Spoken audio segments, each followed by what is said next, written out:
On February 22, 1943, the Nazi regime had already ruled for a decade, suffocating any spark of freedom in Germany. On that cold morning in Munich, a courtroom filled with inquisitive stares becomes the stage of a dark theater. At the center of the scene, young students from the White Rose Group face charges of treason for distributing pamphlets denouncing the horrors of the war waged by Hitler. There is no room for defense. The trial is a choreographed farce, a spectacle of intimidation. The judge, enraged, does not allow interruptions. His voice dominates the room, crushing any attempt at dialogue. Every word spoken, every authoritarian gesture serves a single purpose: to silence any act of resistance. Even so, the members of the White Rose remain serene. Even in the face of hostility, they refuse to deny what they believe. Amid screams and threats, they uphold the dignity of those who chose not to remain silent in the face of terror. In a courtroom where justice was murdered every day, one man stood out not for his impartiality, but for his fanaticism, cruelty, and blind loyalty to the most brutal regime of the 20th century. Roland Freisler, the Nazi judge who screamed his death sentences, a brilliant jurist who used his talent to serve terror. From prisoner in Russia to central figure in the cruelest trials of Nazi Germany, Freisler personified what happens when law is shaped to serve hatred. Karl Roland Freisler was born on October 30, 1893, in the city of Celle, then part of the German Empire. His father, Julius Freisler, was an engineer and civil servant, and his mother, Charlotte, came from modest origins. The young Roland showed academic promise, standing out in school and displaying a particular talent for language and debate, traits that would mark his future career, even if for sinister purposes. World War I Freisler was studying law at the University of Kiel when World War I broke out in 1914, interrupting his studies. He served actively in the Imperial German Army during the war after enlisting as a Fahnenjunker, officer cadet, in 1914. While serving on the front lines with the 22nd Division, he was awarded the Iron Cross Second Class for heroism in combat. In October 1915, he was wounded in action on the Eastern Front and taken as a prisoner of war by the Imperial Russian forces. While imprisoned, Freisler learned to speak Russian and developed an interest in Marxism after the onset of the Russian Revolution. The Bolshevik Provisional Authority, which took over the prisoner of war camp where Freisler was held, used him as a commissar of the camp, organizing food supply logistics from 1917 to 1918. In the late 1930s, during Joseph Stalin's Great Purge in the Soviet Union, Freisler attended the Moscow trials to observe the proceedings against the condemned.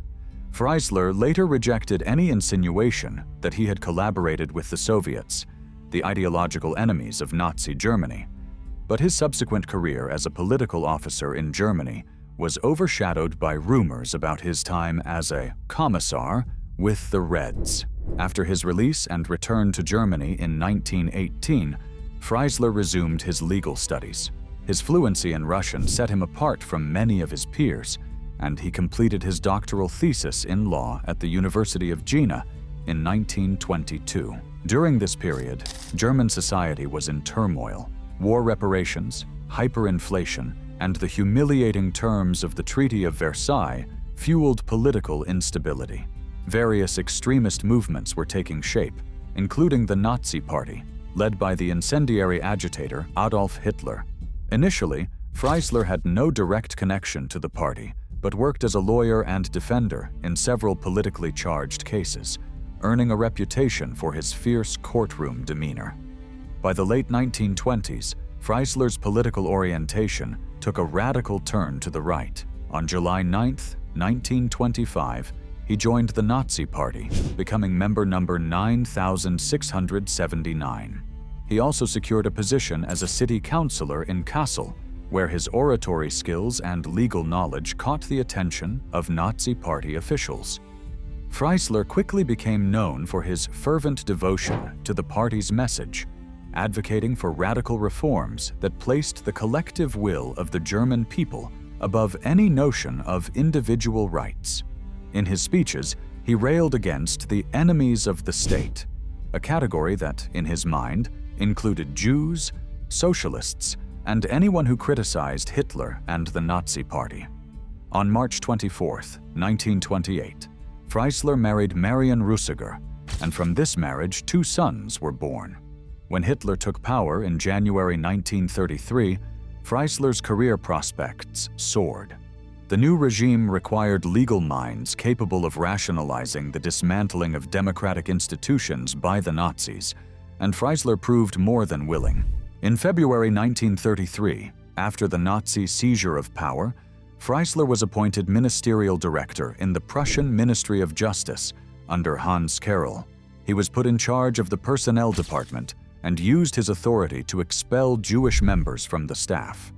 Freisler's command of legal texts, his mental agility, his dramatic and forceful courtroom rhetoric, combined with his fervent conversion to Nazi ideology, made him the most feared judge in Nazi Germany and the embodiment of Nazism within the internal legal system.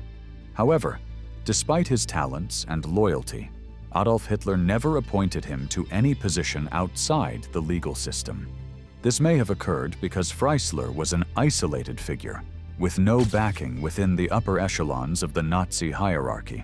Furthermore, he had been politically compromised by his brother, Oswald Freisler, also a lawyer. Oswald had repeatedly served as a defense attorney against the regime's authority during increasingly politically motivated trials through which the Nazis sought to impose their tyrannical control over German society, and he had a habit of wearing his Nazi party badge during these hearings. Propaganda Minister Joseph Goebbels reprimanded Oswald Freisler and reported his actions to Adolf Hitler, who in response ordered his expulsion from the party. In 1941, during a discussion at the Führer headquarters about who to appoint to replace Franz Gürtner, the Reich Minister of Justice who had died, Goebbels suggested Roland Freisler as an option. Hitler's response, referring to Freisler's alleged red past, was, "That old Bolshevik?" No. Essentially, Freisler was among those who oversaw the legislative transformation that eroded civil liberties. This included the enactment of laws that allowed indefinite detention without trial and special judicial practices aimed at political offenses, crimes that, essentially, encompassed all forms of dissent. Behind the scenes, Freisler advocated for measures that destroyed the principle of equality before the law, replacing it with a racialized hierarchy. Roland Freisler was a loyal Nazi ideologue and used his legal knowledge to adapt his fascist ideals to legislative and judicial practice. He published a document titled "The Biological Racial Task Involved in the Reform of Juvenile Criminal Law," in which he argued that racially alien minors, racially degenerate, racially incurable, or severely defective should be sent to youth centers or correctional institutions. Furthermore, these individuals should be segregated from youths who were German and racially valuable. Freisler also strongly advocated for the creation of laws to punish the so-called racial defilement, a Nazi term used to define sexual relations between Aryans and those considered of inferior races. In 1933, he even published a pamphlet demanding the legal prohibition of sexual relations between mixed-race individuals. Freisler's ideological opinions reflected what was to come, for 2 years later, on September 15, 1935, the Nazi regime announced 2 new laws: the Reich Citizenship Law, which defined a citizen as a person of German or related blood, which meant that Jews, defined as a separate race, could not be full citizens of Germany and had no political rights, and the Law for the Protection of German Blood and German Honor, which prohibited future mixed marriages and sexual relations between Jews and persons of German blood or German descent. The Nazis believed that such relations were dangerous because they gave rise to mixed-race children. According to their ideology, these children and their future offspring would end the purity of the German race. World War II began on September 1st, 1939, when Germany invaded Poland.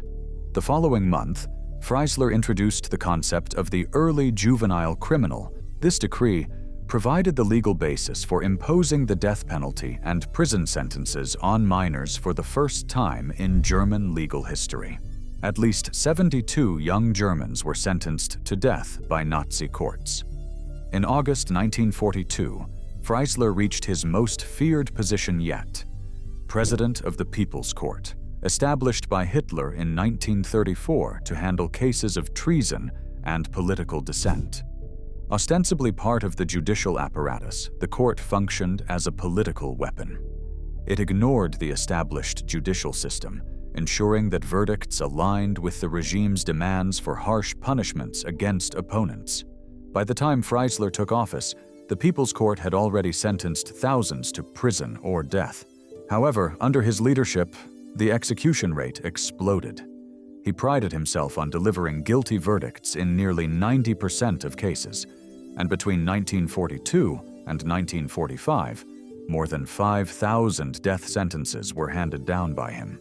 One of Freisler's first major trials as president of the People's Court involved the White Rose, an underground group of university students in Munich who opposed Hitler's regime through non-violent protest. Arrested in February 1943, the central members of the White Rose faced trial before Freisler. In a public hearing, he called them traitors to the fatherland, hurling a barrage of insults and rhetorical questions meant to humiliate and terrorize the defendants. The Scholl siblings, Christoph Probst, and others demonstrated remarkable composure in the face of Freisler's furious outbursts. Despite their calm behavior, the verdict was never in question. All were sentenced to death.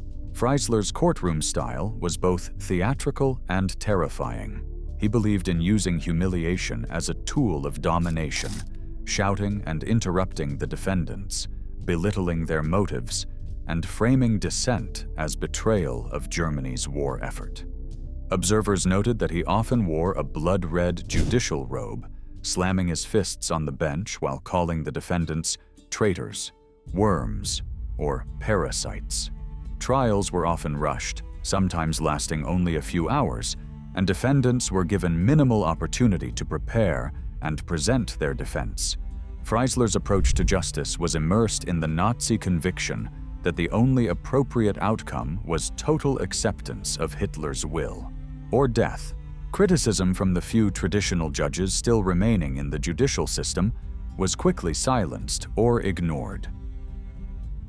In all proceedings of the People's Court, Freisler displayed clear bias in favor of the Nazi state and its ideology. His manner of handling cases went beyond regulation and the judge's code of conduct. As a result, he used the law in a sadistic and perverse way. As a National Socialist fanatic, he said he wanted to judge as the Führer himself would judge the case. Freisler's yelling during trials made it difficult for sound technicians to record the defendants' responses. Sometimes he shouted so much that the microphone sensitivity and volume had to be adjusted to a much lower level. For Freisler, the People's Court was explicitly a political court. In trials, he shamed the accused, barely listened to them, and constantly interrupted and shouted at them. Furthermore, he conducted the proceedings in a completely irrational manner. This deliberate and selective humiliation of defendants occurred both verbally and non-verbally, as, for example, the Nazis gave the accused old, oversized clothes without a belt. In this way, when they stood before the court, they were forced to constantly hold up their pants. On January 20th, 1942, 15 high-ranking officials of the Nazi Party and the German government gathered at a mansion in the Berlin suburb of Wannsee to discuss, coordinate, and implement the so-called final solution to the Jewish question. The final solution was the codename the Nazis used to refer to the systematic and deliberate extermination of European Jews. Adolf Hitler had authorized this genocidal plan throughout Europe in 1941. although the exact date remains unknown to this day. By the time the Wannsee Conference took place, most of the participants were already aware that the Nazi regime had committed mass murders of Jews and other civilians in the Soviet Union and Serbia, areas occupied by Germany. None of the officials present at the meeting, including Roland Freisler, who would provide legal counsel for the plan, objected to the final solution policy announced by Heydrich. Heydrich indicated that approximately 11 million Jews in Europe would be exterminated through the measures of the final solution. This number included not only Jews residing in Axis-controlled Europe, but also the Jewish populations of the United Kingdom and neutral nations such as Switzerland, Ireland, Sweden, Spain, Portugal, and the European part of Turkey. On February 18, 1943, Hans and Sophie Scholl were distributing leaflets at Ludwig Maximilian University when they were reported to the secret police, the Gestapo, and subsequently arrested. During the interrogation, it was discovered that the two siblings were part of a resistance group called the White Rose, which wrote pamphlets critical of Hitler and the German people. They encouraged citizens to rebel against the Nazi regime, denounced the murder of hundreds of thousands of Poles, and demanded an end to the war.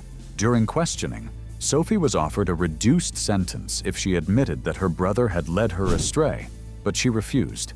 "I will not betray my brother or my principles. I will make no deal with the Nazis."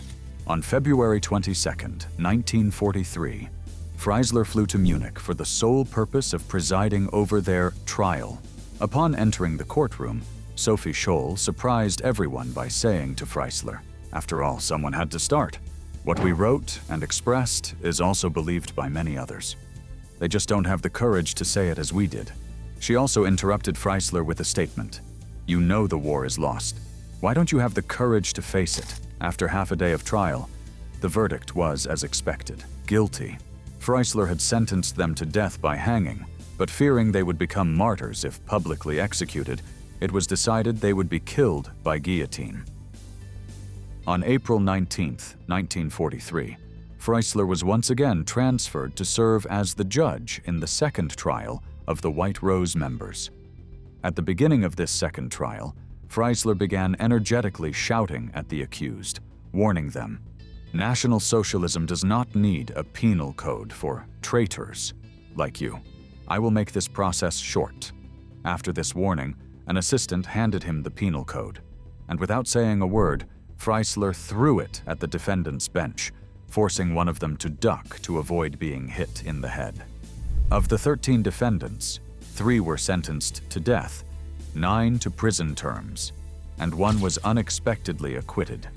Another victim of Freisler was Elfriede Schultz, sister of the German-born novelist Erich Maria Remarque. On May 10, 1933, on the initiative of Nazi propaganda minister Joseph Goebbels, Remarque's books were publicly declared unpatriotic and thus banned. As a result, copies were removed from all libraries, and their sale or publication was restricted throughout the country. While Erich left Germany, his sister Elfriede did the opposite. She stayed in Germany with her husband and 2 children. However, she ended up being arrested after her landlord overheard her saying that the war driven by the Nazis was lost. For that comment, she was turned over to the Nazi Party. The charge against her was based on allegedly trying to undermine Germany's war effort. During the trial, Freisler told Elfriede, "Your brother is beyond our reach, but you will not escape us." Elfriede Schultz was decapitated by guillotine on December 16, 1943. As the war progressed, the atmosphere in Germany grew increasingly desperate, and popular support for the regime gradually eroded. A growing group of intellectuals, military officers, and ordinary citizens began contemplating the viability of overthrowing Hitler. When, on July 20, 1944, members of the German armed forces attempted and failed to assassinate Hitler at the Wolf's Lair, his headquarters in Rastenburg, East Prussia, the conspirators found themselves at the mercy of the People's Court. In the days and weeks that followed, Hitler's security apparatus captured a large number of suspects.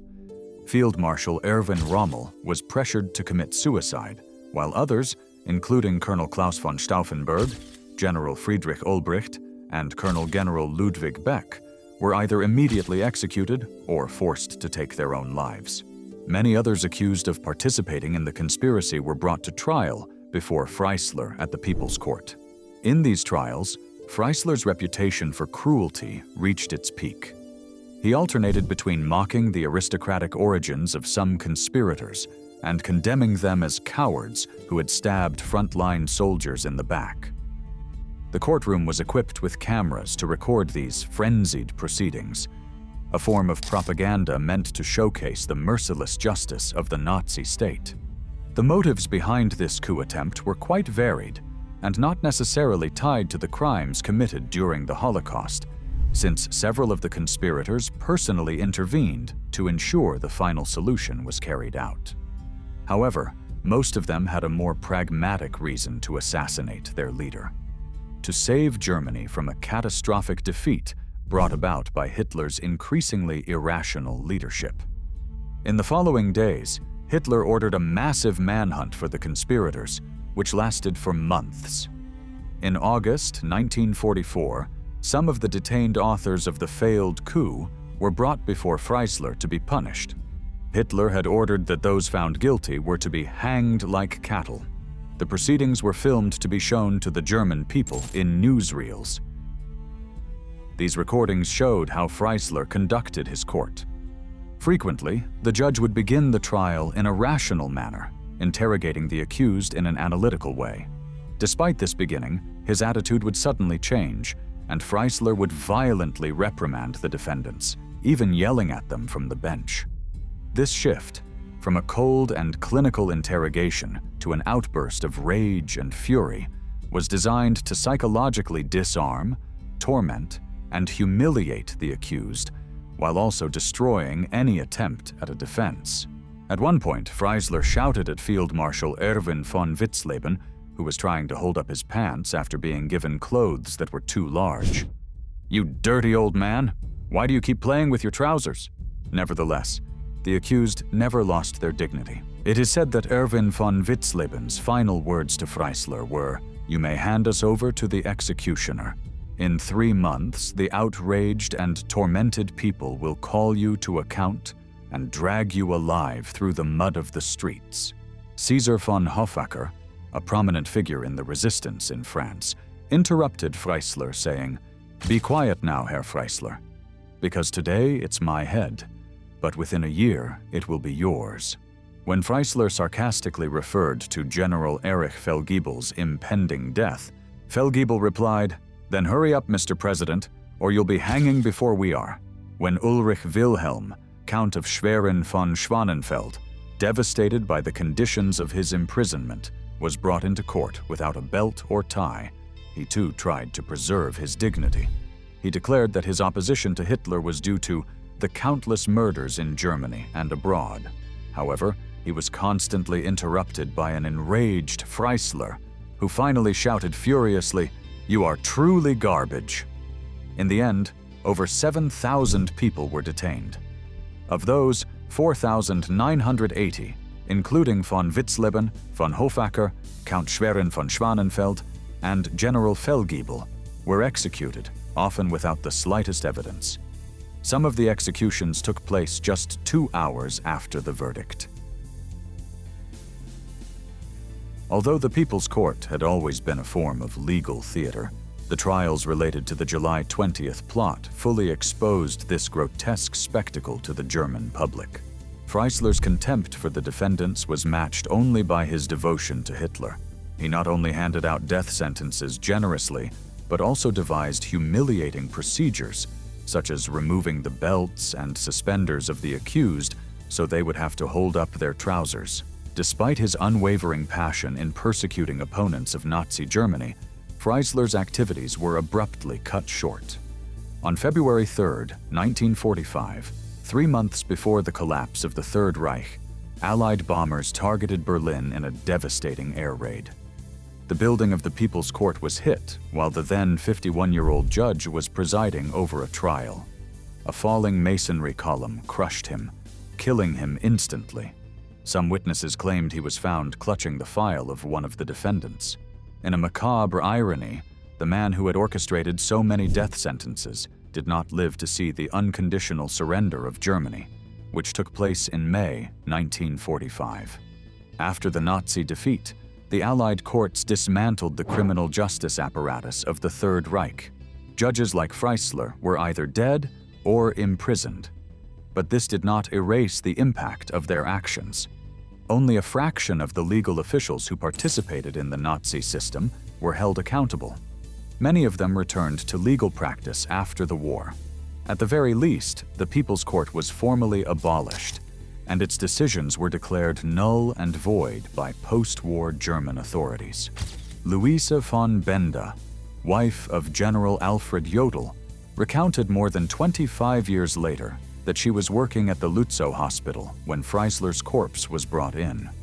Upon seeing the body of the terrible magistrate, a hospital worker commented, "It is God's verdict." No one responded. Freisler's body was buried in his wife's family grave in Berlin. His name does not appear on the tombstone. Thank you very much for your audience. May God bless you all. A big hug, and see you soon.